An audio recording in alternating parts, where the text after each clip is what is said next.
Hello, 96 Question fans. We've got obviously our Halloween edition this week. Toby, if you were to scare one guy on this team on Halloween night, who would have the highest pitch scream? Griff. Griff. Why do you think Griff? You can't tell by his voice. I don't know. Griff be trying to act tough though, but I think if you caught him slipping, he'll scream like a girl. Trey, if you were to scare one person on this team on Halloween night, which one would have the highest pitch scream? The highest pitch scream would be Mackenzie Alexander. Ooh, Mackenzie Alexander. Why Mackenzie? Because he's a playful guy, so he'll make it really, really, really funny and playful. So if we were to imagine him screaming, what would it sound like? So, Exum, in this locker room, if you were to scare one guy on Halloween night, okay, who would have the highest pitch scream? Wow. This is going to kill you. But probably Everson Griffin might be the toughest, but his scream is going to be high pitched, and you know that. I kind of feel it. Yeah, absolutely. Think about an Ev laugh, like an Ev out of control laugh.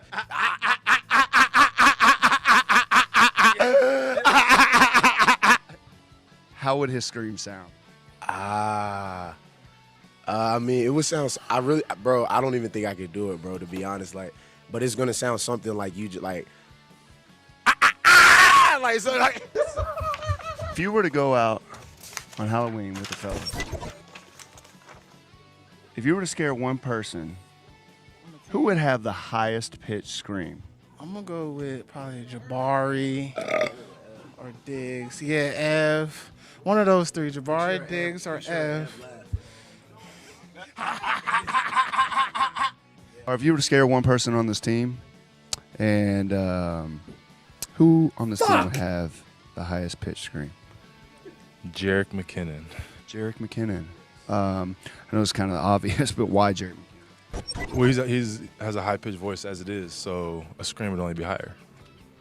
How would Jet's scream sound? It'd be like, boo, and he'd be like, ow! Oh my God! Oh my God, I had a heart attack! Something like that. Everson.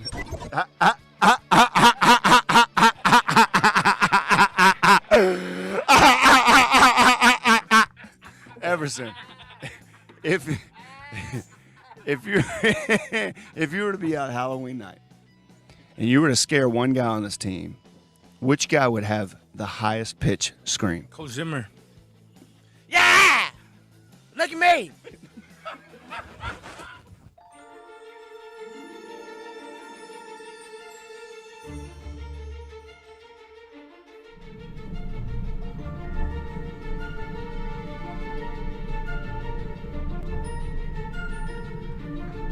Pumpkin smell might make me go up.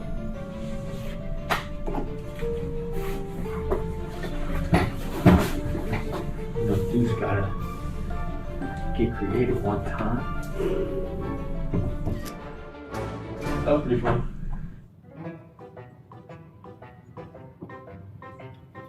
It's like a Dragon Ball Z thing. That's how I used to draw. Like Goku. See what else we got in here.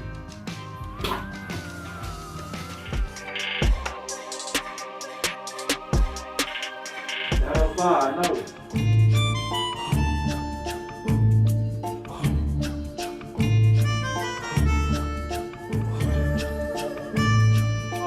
Oh, hell no.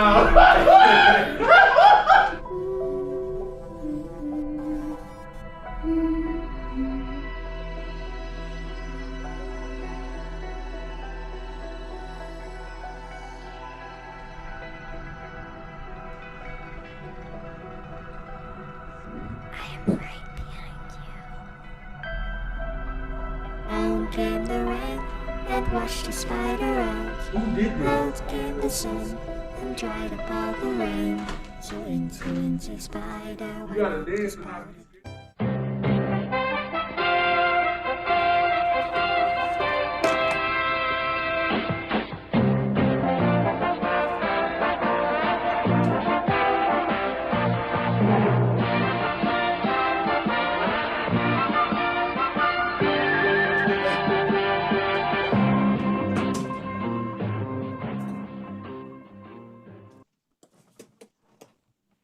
Well, hi, everybody. Happy Halloween. And let's see. Welcome to the Fire Everybody version of Vikings Report Rewind. With me are my usual partners in crime, Drew Bunning and Christopher Kaiser Sose Gates, the grand poobah of the SB Nation Viking site, the Daily Norseman. Vikings drop 20-16 on a Halloween night to the Dallas Cowboys, playing with something called Cooper Rush, which sounds like it kind of like an animal disease, like hoof and mouth disease. I don't know. Drew, you look more pissed off than the rest of us. Start us off. Let Chris start us off. I am right, so Chris, seething right. I'm seething right now. I'm not ready to talk right now. All right, go ahead, Chris. That's all right. We can handle this. It's fire everybody time. This is absolutely an inexcusable performance from both sides of the ball for the Vikings. I don't know what the hell happened after the first drive. The first drive looked so good. They were throwing it all over the place. They were marching down the field.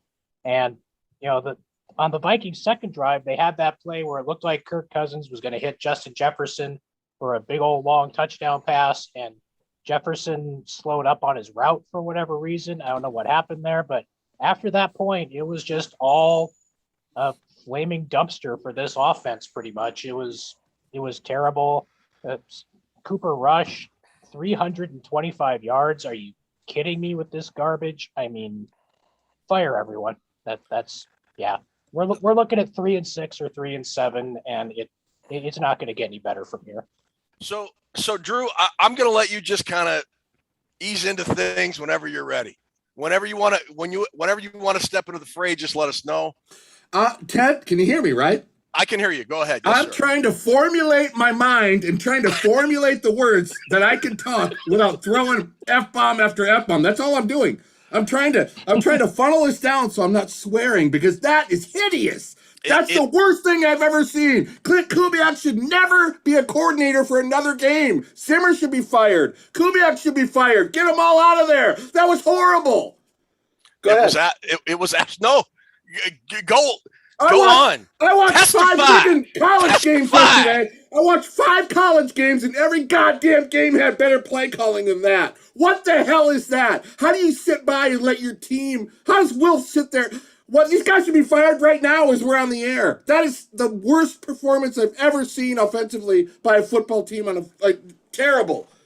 The thing that gets me, and you are 100% right. The thing that gets me is Dallas had given up damn near more yards than anybody in the NFL on defense. Their cornerbacks were okay. Trevon Diggs got a lot of noise because he made a lot of interceptions, but he also gives up a lot of friggin' yards. And on that first drive, the Vikings looked phenomenal. They marched right down the field. Thielen scored a touchdown. And you thought, okay, the Vikings actually worked on stuff during the bye.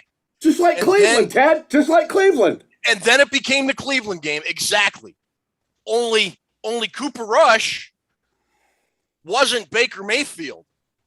One for the Cowboy there. Love that Progressive commercial. Just got to throw that plug in. Whatever. but only Cooper Rush wasn't Baker Mayfield and made some passes. And CeeDee Lamb and Amari Cooper caught some balls. And look what happened. The Vikings are on the short end of a stick in a game that they had no business. They had no business losing. This game should not have been competitive. After that first drive, the Vikings should have put the Dallas Cowboys away because Dallas was playing their backup quarterback and Christopher Gates. Yet here we are lamenting another Minnesota Vikings loss, man. And that first drive, they went after Trevon Diggs at least a couple times. He got a big pass interference penalty that set up the Vikings touchdown. I think he's the guy that Thielen beat for the touchdown at the end of the drive. And, I don't know what the hell happened after that, but it's a bunch of screens to CJ Ham. It's like I I like a good fullback as much as the next guy, but I mean, Jesus, what are you doing? I grew up watching Big Ten football in the 1970s, so nobody appreciates a fullback more than I believe. But when you enter the fourth quarter and C.J. Ham has more catches than Justin Jefferson, you are doing something incredibly, horrendously wrong. And that's exactly what happened. Going into the fourth quarter, C.J. Ham had more receptions than Justin Jefferson. Go ahead, Drew. God! C.J. Ham finished the game with more catches than Justin Jefferson, too. But half of them lost yardage. They lost yardage. They're throwing screens and they're losing fucking yardage. Oh, no, go ahead. We're live. Just let it go. Let it go. They go. lose yardage and they go back to it. And they go back to it. And they go back and keep doing, they keep regrouping. Dallas gets the ball, punts it back, and they do it again! They kept doing it over and over again! What are you doing out there? It's terrible. Dallas had 11 penalties. Vikings won the turnover battle, and they still freaking lost. Let me give you the one primary statistic for why the Vikings lost this football game. Jesus. Yeah, go ahead. Third down conversions. Dallas, 7 out of 14. Your fighting Minnesota Vikings, 1 out of 13. They converted one third down into a first down in 60 minutes of football. 1 for 13. Now I have been told the Mike Zimmer defense is better than anybody else in the NFL on third down. Yet they couldn't get off the field half the time. Against the backup. Against Cooper Rush, which sounds like a Rush cover band. Which you would see in a casino up in Moline or somewhere else in the Quad Cities, possibly Peoria, but whatever. Can I backtrack for like 5 seconds here? Absolutely, go ahead, buddy. I'm sorry, everybody. They seem a little agitated. I don't know if you noticed, but I want to welcome everybody to Vikings Report Rewind, especially Chris Gates. I haven't talked to you in 2 weeks. I've missed you, buddy. But thank you for everybody that's like commenting and joining our show tonight. It is going to be a fiery show because we're sick of it. But I still think we should give away a Halloween prize just to try to make us feel better later on, Ted. It's up to you. We will. Yeah, we'll give away a prize. It's Halloween. A lot of candy was given out tonight. The Vikings were gracious hosts. Gave a lot of treats to Dallas all night. Let's break this down because I've been dying to talk to you guys. I mean, I talked to Toonces during the game, and she has a lot of good insight. And then when Toonces starts rolling her eyes, things aren't going to go well. But what the hell was going on out there tonight with that play calling? With the Vikings, what the hell is going on out there? That offense looked stagnant, like they've never played together, Ted. They look like they've never fucking played together. Here is the Minnesota Vikings 2021 season encapsulated. Once again, look at the Vikings drive at the end of the first half.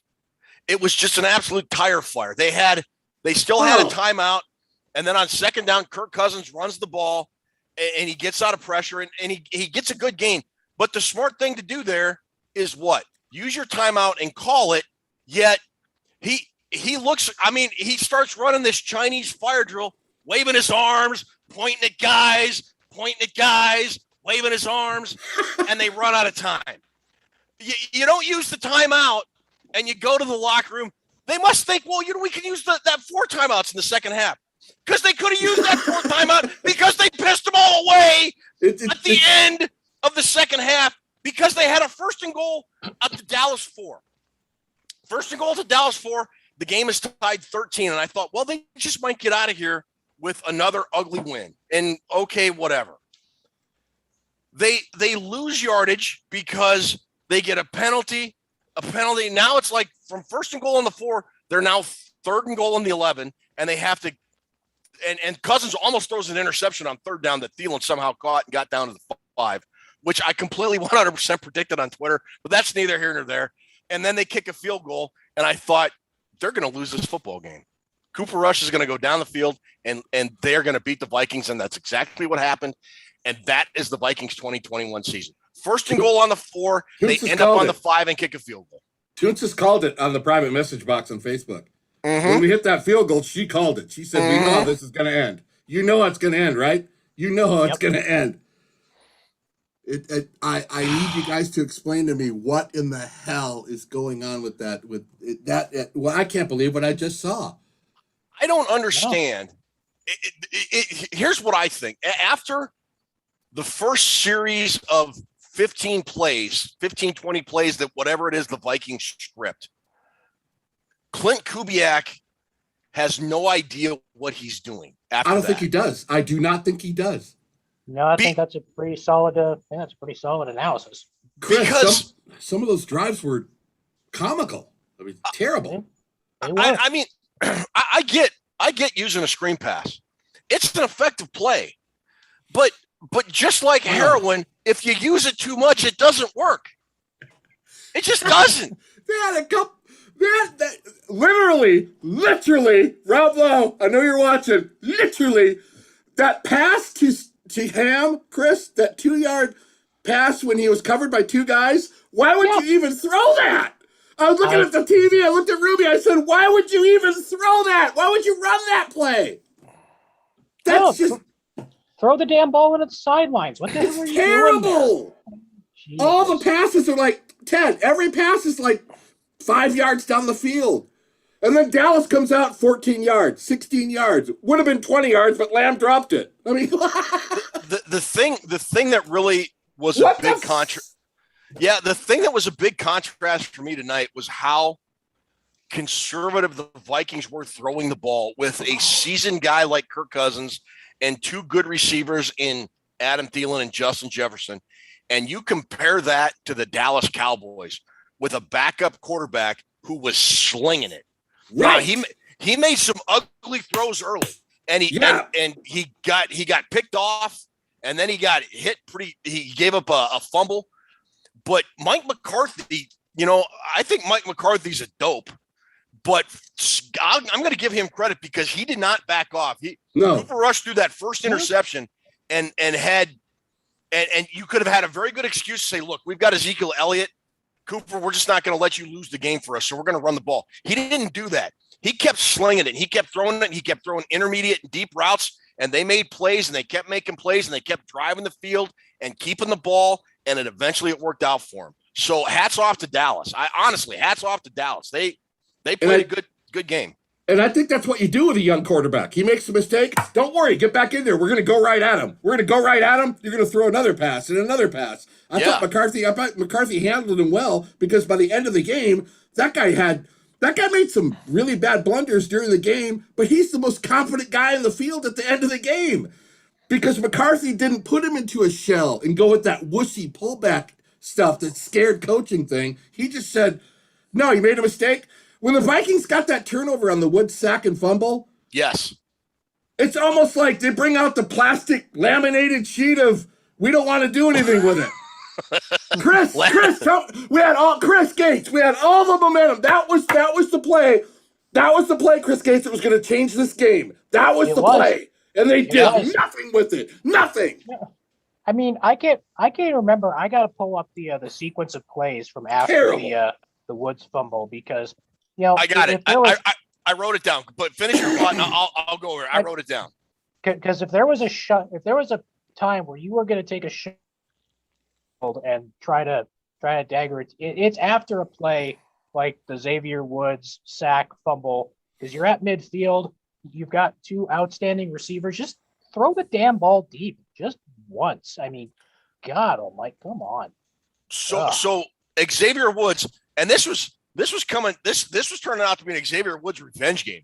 He had that big interception in the first quarter, and then he had that big hit on Rush that caused a fumble. Vikings got the ball. First down, intentional grounding. Yeah, that's what happened there. Then a holding penalty. Unfucking real, dude. and then the Bob Schnelker Memorial give up draw play on third. And then the third down, third and 26 Surrender Cobra run for 5 yards, and let's just kick and call it and declare victory. That's exactly when you have a turnover, when you have a momentum changing play like that, and that is your response as an offense. You deserve to lose the football game, and you deserve to be fired. Yeah, yes, you do. Honest to God, it's fire everybody time. If that happens in 94, you're going to tell me Warren Moon's not going to the spread, a post route to Chris Carter on the next play? Come on, baby. Come on. That's what I don't. That's they're scared. The Vikings are scared every week in and week out. They are scared. They're scared, and it's. I don't even know. Go ahead. I just don't get it. I don't when you have you could hear the crowd. The crowd is fired up. You saw the defense coming off the field. They were fired up, and you thought, okay, take a shot here. Take a shot. Go deep. It worked. It worked on the very first drive. You haven't done it since. But God, I just whatever. You know what? Hey, Chris, let me ask you. If you're the head coach of this team, that stupid bootleg play that the intentional grounding happened on, that was like the 10th or 12th time we've ran that son of a bitch, and it hadn't worked all the way up till then. No, it never worked. Somewhere at the end of the second quarter, the beginning of the third, if you're the head coach, wouldn't you get on the headset and say, Kubiak, if you run that again, I'm going to stomp your guts out? Wouldn't you do that? As a head coach, wouldn't you say, if I see that play again, you're done? But he kept running it. They kept running it and running it. It's not working, and he kept doing it and doing it. It's not working, guys. Why keep doing something that's not working? Why? I can't believe these guys have jobs right now. No. Okay, they should have been fired like Mike Tice was in 2005 before they got back to the frickin' locker room for the post-game press conference. The Wilf should have been standing there saying, clean out your desk. And Tyson gone 9-7. I know. He finished above 500. He did. Ken, how was that game 13-13 with 7 friggin' minutes left? How? I mean, come on. Look, I went trick-or-treating with my grandkids tonight. I had a good time. I really did. We dressed as Pokemons. It was great. And then this, and then, this Vikings team just looked like Michael Myers and just ruined my evening. You want to hear another mind-blowing stat after I just did the math in my head here? I don't think you can hit us with another mind-blowing stat. 1 for 13 was pretty mind-blowing. Receiving yardage tonight. Amari Cooper, 122. CD Lamb, 112. Adam Thielen, Justin Jefferson, and KJ Osborne combined, 109. Well, thank God they didn't have Dak. At least they didn't have Dak Prescott playing, right? We got the advantage there. If Dak Prescott plays this game, we lose by 30. Oh, and it's a good thing we don't have like Lamar Jackson and Justin Herbert and Aaron Rodgers coming up the next 3 weeks or anything. Oh, I see what you did there. How do you guys? I don't want to steer the show. This is Ted's the host of the show, but I want to talk somewhere coming up. I want to talk about the defense, because how do you really look at the perspective of the defense? I mean, they gave up that last drive, but overall, how do you look at the defense in a game like this? I think the offense shit the bed and they cost them the victory, but how do you judge? I thought it was horrible. I thought Harrison Smith was absolutely atrocious tonight on that 73-yard touchdown pass to open the third quarter. He got turned around. He got turned around more than a carny carousel. He did. And then he gave up a big play later, and I can't remember who caught it. It was either CeeDee Lamb or Amari Cooper. I don't know. But the guy caught the ball, went out of bounds, and it honestly looked, and I don't think it was, but it looked for a minute like Smith was either trying to grab the ball after the play had been blown dead and the receiver was out of bounds, or he was trying to choke the dude. I mean, Harrison Smith, and this is another thing that I have had heartburn with for the Vikings for several years. Harrison Smith has been a good player for the Minnesota Vikings. However, I thought extending him at the end of last season was a mistake because his play dropped a little bit last year, and I think he's absolutely sucked this year for lack of a better word. And now the Vikings have another extension and a guy that's probably long in the tooth that is taking up cap space and isn't a return on the investment right now. I'm sorry. That's just what, and That's Mike fair. Zimmer called, Drew, you and I talked about this before the game today in our Facebook page, the Gallahorn. And you said something about we should just blitz Cooper Rush. And I said, look, the Vikings are probably going to play a soft cover zone and give up yards and not try and score, and not try and give up the big play. And that's exactly what they did, but they still managed to give up the big play. So whatever. I'm done with Mike Zimmer. I'm done.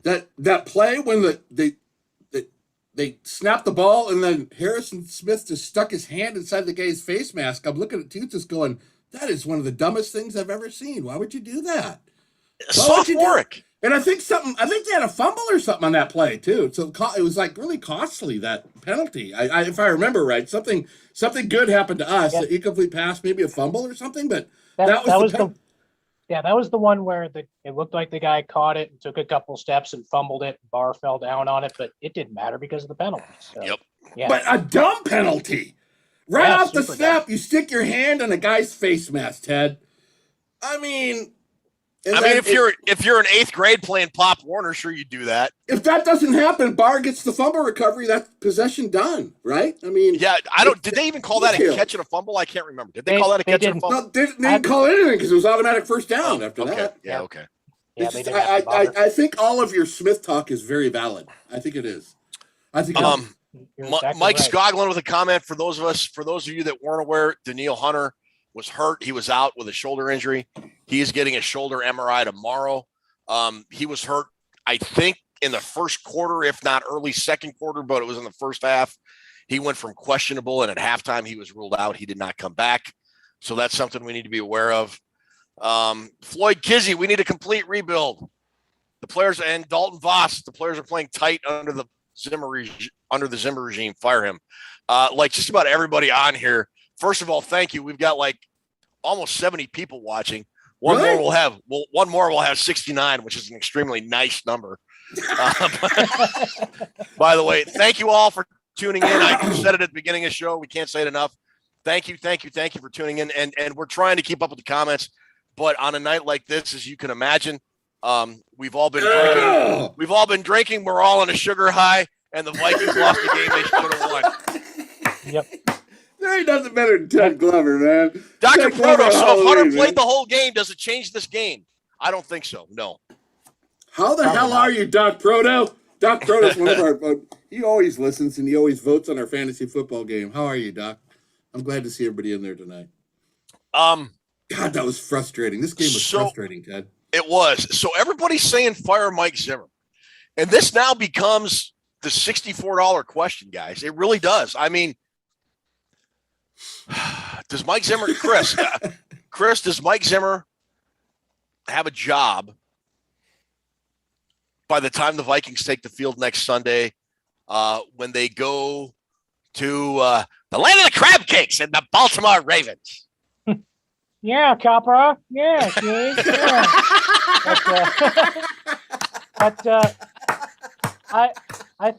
I think as sad as and as angry as it's all going to make us, of course he has a job by the time next week comes around. He's going to make it through the season because the Wolves aren't going to do anything during the season.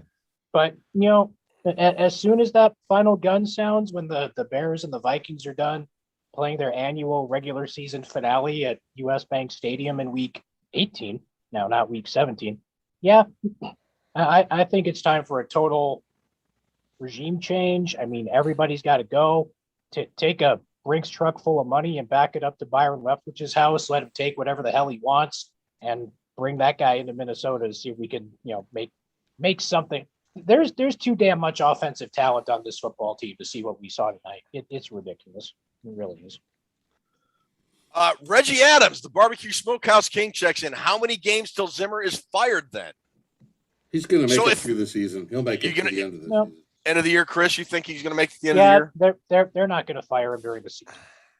It would take the kind of loss that we saw in the last game of the Childress era, where the Packers came into the Metrodome and just annihilated Minnesota. It's going to take a game like that to get him fired during the season. And the gauntlet they have coming up, this was an opportunity for them to get some momentum into what's going to be a hellacious part of the schedule. Because like I said, you got at Baltimore next week, you got at the Chargers the week after that, then you're playing the Packers at home, and then you're traveling out to San Francisco. They're not going to be favored in any of those games. They shouldn't be expected to be favored in any of those games. And like I said, right now we're 3-4 now. We are looking at 3-8, and that's Yeah. I can't. Yeah. Yeah. So here's the thing. The reason I asked this is Zimmer going to get fired by the time the Vikings go to Baltimore? No. Jay Johnson asked this question, and I'm trying to find it again, but you guys are scrolling through so fast through the line. Thank you, everybody, for watching through the comments. Yeah, I appreciate it. But he said, hey, look, I've only turned off one Vikings game since 1985. If Mike Zimmer is still the coach, this might be my second coming up. And I can't find the exact quote. And this is the thing that makes me think the Wilfs might make a move, because I think if the fan base turns on the team like it feels like is happening, because on social media tonight, it was not a fun place to be. Social media sucks in general. I'm not on social media. I'm not on Twitter. Give me the Twitter feel. You guys are on there. Tell me what's going on Twitter. Furious anger. Everybody hates everything, and everything sucks. Yeah. I mean, and that goes generally for every subject, no matter what you're talking about. Yeah. But specifically tonight, Mike Zimmer is persona non grata. And Clint Kubiak isn't too far behind him. And there's this general feeling of it's done. It's over. The Mike Zimmer the Mike Zimmer era has run its course, and it's time to make a change. So if there's something, if there's going to be a change, it's going to be that groundswell, I guess, for lack of a better word, from the fans, making it known publicly that Mike Zimmer needs to go. And the fans do have power when it comes to that. I mean, it gets to a point where it gets to a point where the fans have spoken so much, you have to make a move.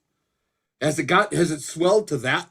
Is it yes, to that stage? I think it has. Yeah. I tend to agree with Ted. I think if it was based on what the fans wanted, I mean, like I said, he'd have been fired before he got to the podium for the post-game press conference tonight. But we don't want to look back on past shows and talk about who talked about this 2 years ago, do we? No, because I have bad shoulders, and trying to pat myself on the back like that really aggravates that condition. We all remember that. We all remember the get better. We remember that show, don't we? Yeah. You gotta get better. You gotta get better. Chris Gates remembers. That was after a Dallas game, even. That was after a Dallas game. It was. Yes, it was. That was last year's Dallas game, wasn't it? Now I don't look like such a crazy ass. You are. No. All right. So look, I think I'm about ready to hand out our T-shirt award. Yeah, let's do it. I said Jay Johnson with the comment about not turned off a game since 1985. He also has this comment, and this is a coach that never coached the Vikings, but I love the dude for whatever reason. Wayne Fonts, but he calls him Cocaine Wayne Fonts, and that makes me laugh. And Jay Johnson, by God, you just won our T-shirt. Vikings Report with Drew and Ted at gmail.com. Hit up Ruby to get your details, and we'll get you the T-shirt. That is a great comment. Cocaine Wayne Fonts, baby. Did he really go Cocaine Wayne? Cocaine Wayne Fonts. Oh, he's got it. T-shirt is on the way to you. All right, Jay Johnson, Vikings Report with Drew and Ted at gmail.com. Congratulations. Well done.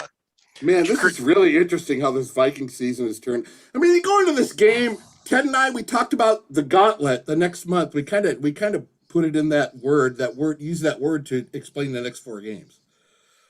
And then you hear Dak is out. So you're thinking, all right, we're going to get off to a good start. Without Dak, we're at least going to be 1-0, right? Going into the rest of the gauntlet, because that's a huge advantage, not having the starting quarterback, Ted. Mm-hmm. And then they blow it. It's like, oh, they were supposed to win this game. I mean, they matched up. Dallas was 5-1, and people are probably saying, well, the Vikings lost to a 5-1 team. Why are you guys getting so upset?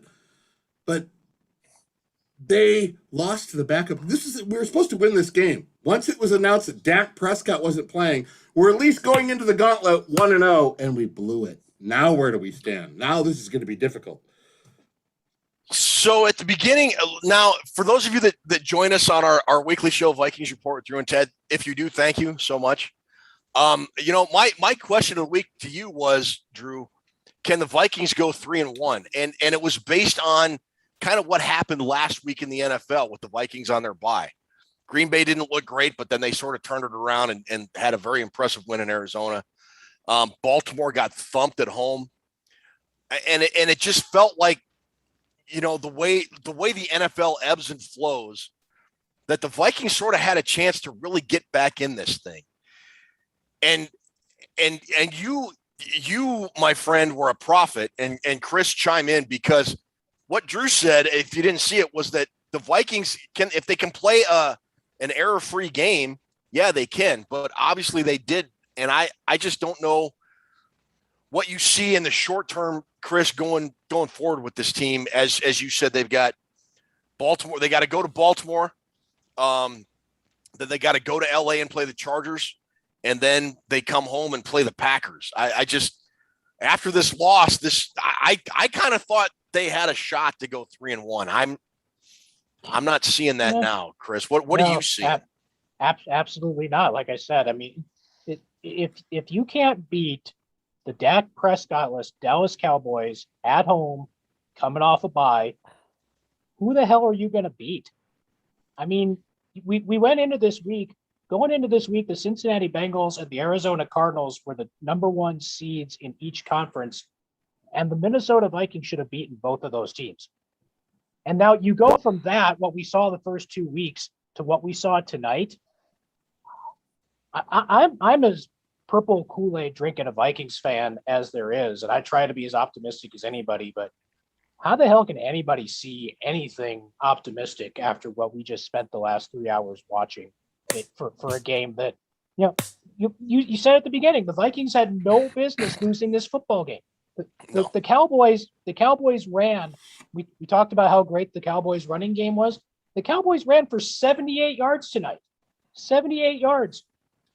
And Cooper Rush just destroyed this team and led them to a victory. How the hell can you have any optimism about this team at this point? I can't do it.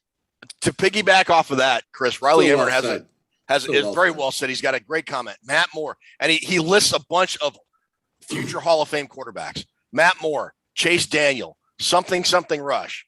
Backup quarterbacks are Zim's kryptonite, along with 2-minute drills and beating good teams. Being a head coach and talking to Chris Thomason. And here's the thing that I just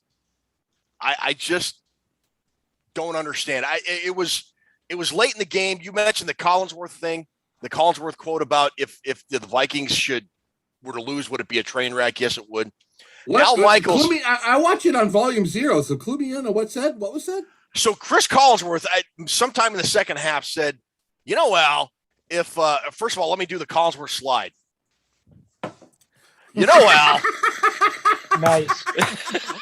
If the Vikings were to lose at home to a backup quarterback, that would kind of be a train wreck, wouldn't it? I mean, it wasn't an exact close quote, but it's pretty close. Okay. And then about later in the game, it was getting pretty late. Al Michaels looks at Collinsworth, or he looks over to Collinsworth. He says, "Hey, who would have thought coming into this game that Cooper Rush would throw for 300 yards?" And I put on Twitter, most Vikings fans, about 100% of us would. And I that is just kind of the epitome of the Minnesota Vikings, and not just under Mike Zimmer. This just goes back years and years.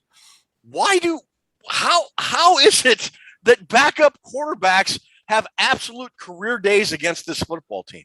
Somebody explain that one to me. Riddle me that, Batman. You remember when the guy named Jonathan Quinn came in for his first start in 1998? The Jacksonville Jaguars. Remember what Denny Green did to that guy? Vikings beat him 51-10. Those days are long gone, Ted. Long gone. Denny Green made his life miserable. I imagine the guy still has nightmares about it, but he wasn't going to let the backup beat him. Cooper Rush was the best quarterback tonight. He was, hands down. He was. Look at that. Look at that sentence right there.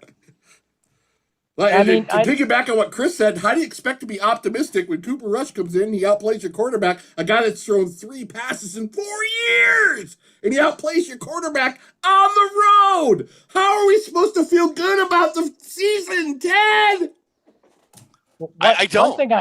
One thing I do want to say, that there was way too damn many Dallas Cowboy fans at US Bank Stadium tonight. You assholes out there that are selling your that are selling your tickets for what the hell's wrong with you? Totally, Jesus dude. What the hell is? Oh my God!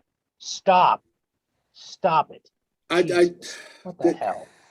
I don't know, guys. We talk about we meet up after all the Viking games. For some reason, this one feels like just a horrible loss to me. It does. Because it is. I've been watching the Vikings for 51 years, and I know certain losses feel worse, and this feels terrible. For some reason, it is. It just feels like a bad loss, guys. Absolutely. You know, and another thing, when the Vikings, we talked about this earlier, and I meant to mention this earlier on that last drive where the Vikings kicked a field goal. They had first and goal on the 4, ended up on the 11, and then back to the 5. This is just another thing that just I don't understand the mentality or the approach. And we've talked about the play calling and the game planning. Not one play in that entire drive did the Vikings throw into the end zone to try and score a touchdown. Not one. No. Not one time. That's disturbing. And then you flip that.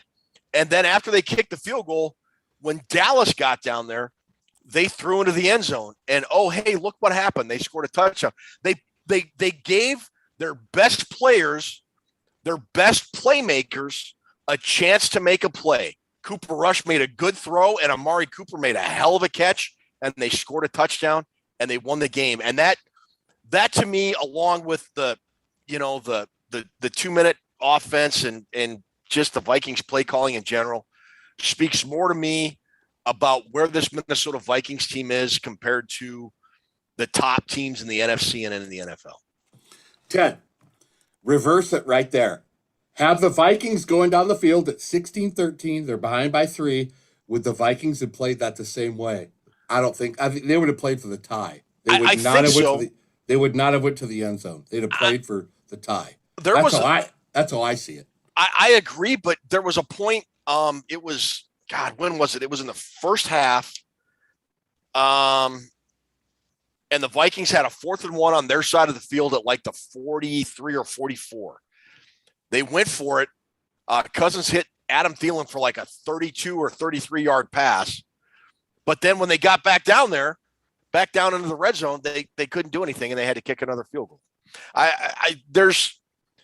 You're right. Overall, there's not this aggression that the Vikings, I think, should have at times. We've talked about this 100 times, and I get sick of it. I do. I get sick of it, but it's relevant because the Minnesota Vikings play not to lose. It's worth talking about, though. Tell me, guys, Dallas is like 25 on pass defense. Why couldn't they move the ball tonight? You guys tell me. Why couldn't they move the fucking ball tonight? Okay, I just saw it on this on the social medias. Kirk Cousins threw 35 passes tonight. I want you guys to guess of those 35 passes, how many of them traveled more than 15 yards? 4. There was the pass to Jefferson. Like now in the air or the total yardage? I believe this thing from Brett Coleman is how far they traveled in the. I believe it's how far they traveled in the air. I'm gonna say 7. Over how many? 7. Over how many yards? 15. 2. 7. You guys were both close. The total was 3. 3 out of 35. 3 out of 35 passes of more than 15 yards in the air. And I'm guessing one of them was that desperation heave on the last play that wound up going out of bounds. So it was really actually only 2. So you and one of them was on the second friggin' drive when Kirk barely overthrew Justin Jefferson on that long sideline route that he catches that. So the first 5 minutes of the football game, you throw 1, and the other 55 minutes, of the football game, you throw another one. What do you lay that on, though, Ted? Is that OC or is that the quarterback making the decision? What is it? Tell me what it is. Or is it the coach putting his philosophy down on the young, impressionable OC who got his job simply because his dad, he has the same last name as his dad? No, there is no way I would have Clint Kubiak be the coordinator even next week. That was it for me. That's it. He should be fired tomorrow. Absolutely.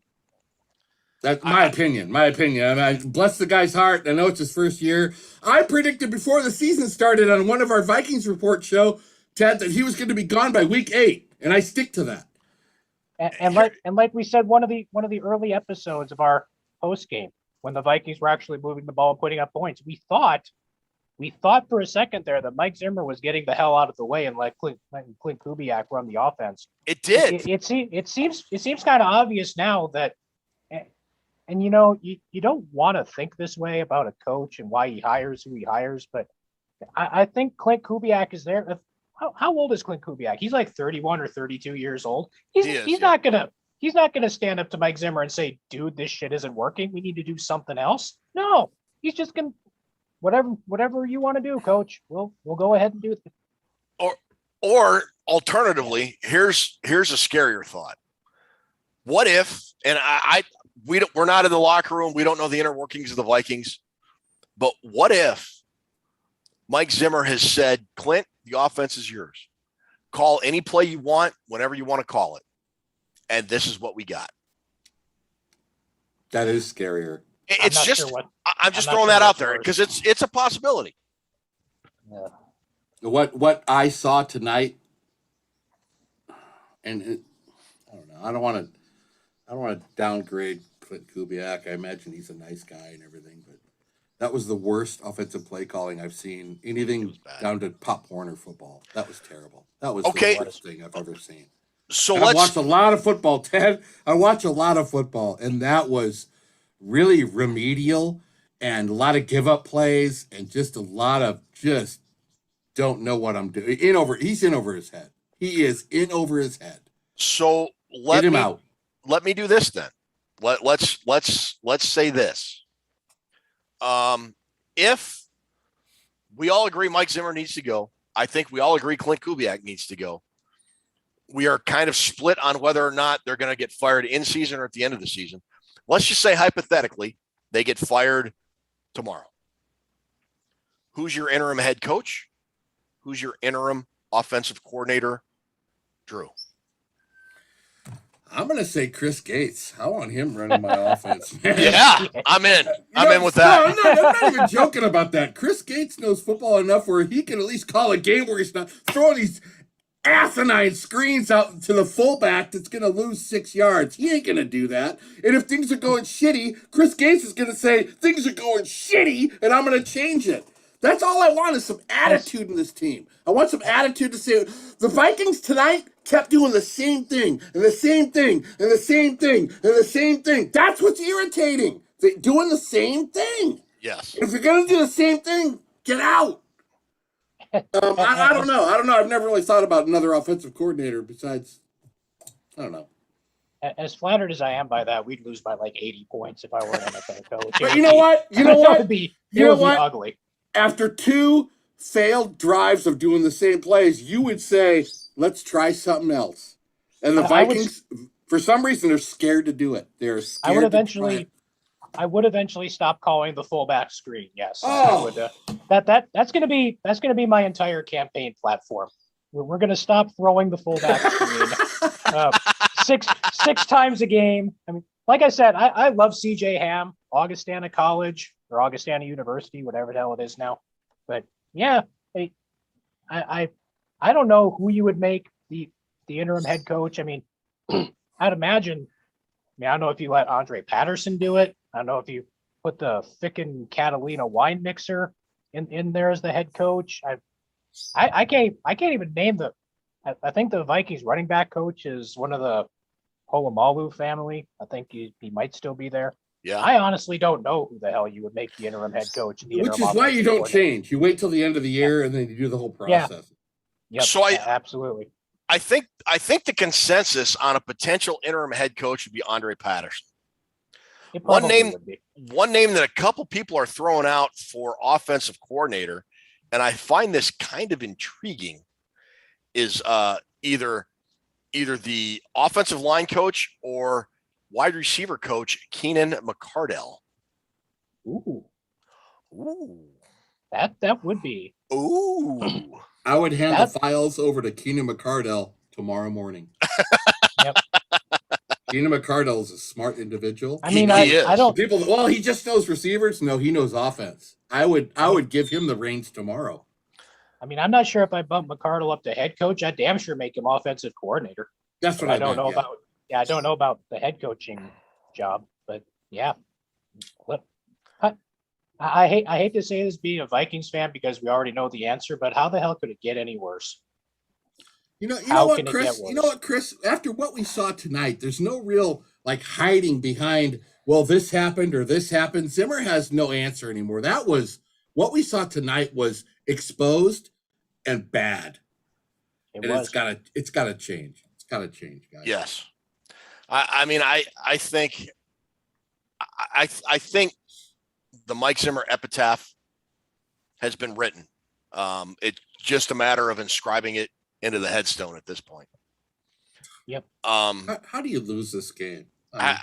There is absolutely zero excuse to lose this game. Like Chris Collinsworth said, if you lose at home to a backup quarterback, it's kind of a train wreck. And it is exactly that. It is exactly a train wreck. I mean, the Vikings, not only, the thing about this team year after year after year is they give you this false sense of hope. They start off 0-2 and then they win 3 of 4 and they go into the bye and they're at 500. And you kind of think to yourself, they got maybe a couple winnable games here.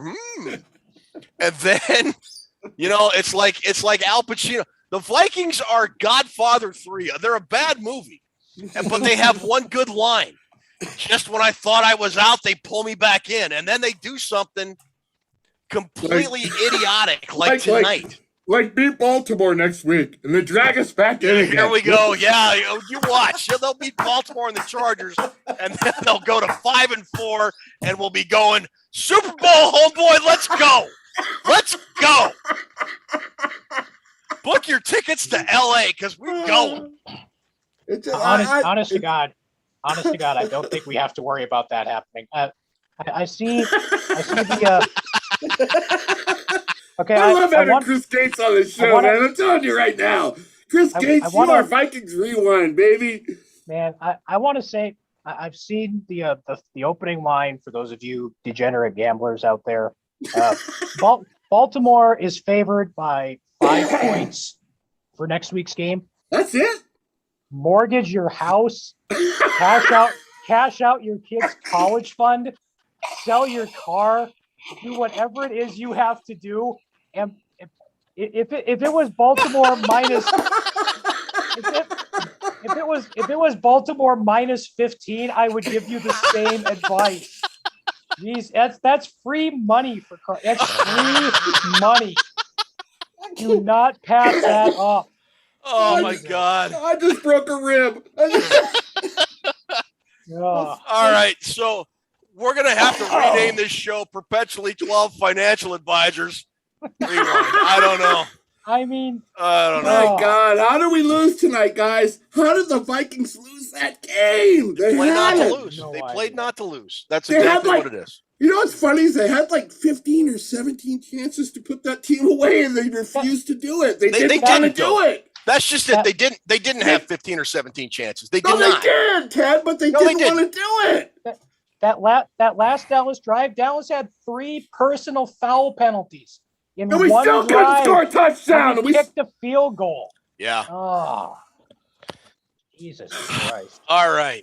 It's pulling up on 11:30 in God's country here in the Central Time Zone. I got to get up in like 5.5 hours to go to work. You guys are boys, we're gonna have to call this a night. Vikings fall to 3-4. Whatever hope any of us had is gone. Just the whole world is on fire right now. If you're a Vikings fan, Chris Gates is gold. bet your house, bet your kids' education. Seriously, man. Chris, try and top that last comment with any final thoughts you may have. I really at this point, but like we said at the beginning of the show, fire everybody. It's over. The Zimmer era is done. It's just a matter of dragging the corpse out of the wagon like Monty Python and the Holy Grail style, and dragging it out of town, because you can't come back from something like this. I mean, it's over. So. The next 4 games for the Vikings are going to be rough, and yeah, there's no coming back from what we saw tonight. As much as I want to like Mike Zimmer, I can't do it anymore. It's done. It's over. Drew, before we get to your comments, Jay Johnson, you may want to. You have veto power over the award, but he said, Jay, they lost the game tonight like they had Jim Harbaugh was the coach. He gets the prize. No, seriously, Ted. I told Ruby during the game, I got scared Jim Harbaugh, because the Vikings in Michigan is the same, kicking field goals. They don't get aggressive in the red zone. So I have to live with both my teams being this wuss offense down there deep it's tough. It's tough. No, he's right. He's right. He's absolutely 100% right. All right, Drew, what are your final parting thoughts on this Halloween? My parting thoughts are thanks for everybody for tuning in. This is a really tough episode we buckle up here to the table and say, we got to talk about the Vikings. Holy shit, what just happened? But that's what it comes down to, is you guys listening and you guys commenting, you guys being part of our show. And my export comments are to include you and say thank you. I just want to say thank you for all that you do for Vikings Report. We have our next studio show coming out this Friday, and we will be live again, win or lose, next week. So thank you to all the people who tune in, and that's what my final thoughts are. I'm not going to get into the Vikings. We all know how crappy that was. Yeah, Kirk Cousins also sucked tonight too. I think we covered that maybe once or twice, but I want to reiterate, Kirk Cousins sucked as much as Mike Zimmer and the rest of the team. Terrible. But for Chris Kaiser, Sose Gates, for my partner in crime, Drew Bunting, for Ruby Toonces in the background making this all happen. Thank you for the over 70 people we had watching at one point. I think that's a new record. I'll have to confirm that with Toonces later. Thank you. Vikings lose. Abandon hope, all ye who enter here, and we'll see you Friday at 10, and we'll see you Sunday after the Ravens game. Happy Halloween, everybody. I hope it was safe, and I hope you got a lot of candy if you couldn't get a Vikings win.